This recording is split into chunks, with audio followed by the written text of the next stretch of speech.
ಹಳ್ಳಿ ಮತ್ತು ಕಾಡಿನ ಸ್ನೇಹ. ಹಸಿರು ಗದ್ದೆಗಳ ಮಧ್ಯೆ ಒಂದು ಸಣ್ಣ ಹಳ್ಳಿ ಇತ್ತು. ಆ ಹಳ್ಳಿಯ ಹೆಸರು ಶಿವಪುರ.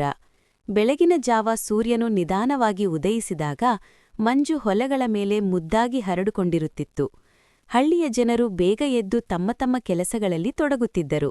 ಕೆಲವರು ಹೊಲಕ್ಕೆ ಹೋಗುತ್ತಿದ್ದರೆ ಕೆಲವರು ಹಸುಗಳಿಗೆ ಮೇವು ಹಾಕುತ್ತಿದ್ದರು. ಮಕ್ಕಳು ಶಾಲೆಗೆ ಸಿದ್ಧರಾಗುತ್ತಿದ್ದರು. ಆ ಹಳ್ಳಿಯ ಅಂಚಿನಲ್ಲಿ ಒಂದು ದಟ್ಟ ಕಾಡು ಇತ್ತು.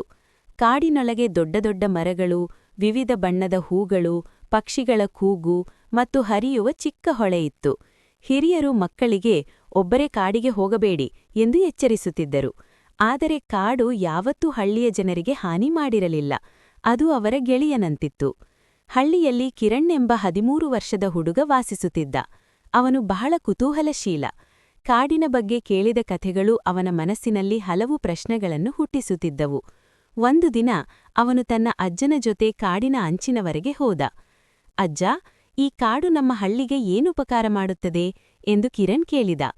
ಅಜ್ಜನು ಮುದ್ದಾಗಿ ನಕ್ಕು ಹೇಳಿದ, ಈ ಕಾಡಿಲ್ಲದಿದ್ದರೆ ನಮ್ಮ ಹೊಲಗಳಿಗೆ ಮಳೆ ಬರೋದಿಲ್ಲ ಕಣೇ. ಮರಗಳು ಗಾಳಿಯನ್ನು ಶುದ್ಧ ಮಾಡುತ್ತವೆ.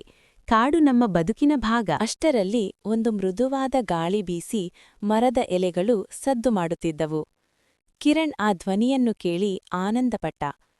ಅಚಾನಕ್ ಒಂದು ಜಿಂಕೆ ಕಾಡಿನೊಳಗಿಂದ ಹೊರಗೆ ಬಂದು ಹೊಲದ ಬಳಿ ನಿಂತಿತು. ಅದು ಭಯಪಡುವುದಿಲ್ಲದಂತೆ ಕಾಣುತ್ತಿತ್ತು. ಅಜ್ಜನು ಹೇಳಿದರು, ನೋಡು ಕಿರಣ್, ನಾವು ಕಾಡನ್ನು ಕಾಪಾಡಿದರೆ ಕಾಡಿನ ಪ್ರಾಣಿಗಳು ನಮ್ಮನ್ನು ನಂಬುತ್ತವೆ.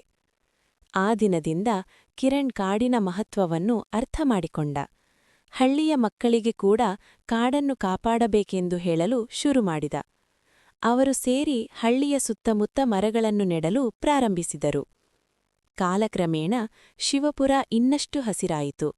ಹೊಲಗಳು ಸಮೃದ್ಧಿಯಾಗಿ ಬೆಳೆಯಲು ಶುರುಮಾಡಿದವು. ಮಳೆ ಸರಿಯಾಗಿ ಬಂತು.